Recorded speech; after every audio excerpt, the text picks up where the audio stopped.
जड़ावाला थाना सिटी के एसएचओ की दबंग कार्रवाइयां जारी। एसएचओ थाना सिटी यूसुफ शहजाद सुपरा ने मंशियात फरोशों के खिलाफ क्रैकडाउन करते हुए मुख्तलिफ मकामात से मंशियात फरोशों को गिरफ्तार करके हवालात में बंद कर दिया।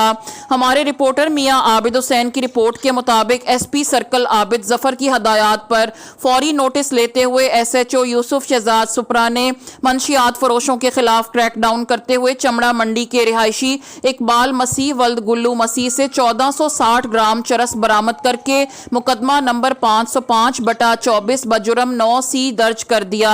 अच्छी कारकर्दगी पर अहले इलाका ने एसएचओ यूसुफ शहजाद सुपरा को खराज तहसीन पेश किया। एसएचओ यूसुफ शहजाद सुपरा का कहना था कि जड़ावाला को मंशियात फरोशों से पाक करना मेरी अव्वलीन तरजीह है।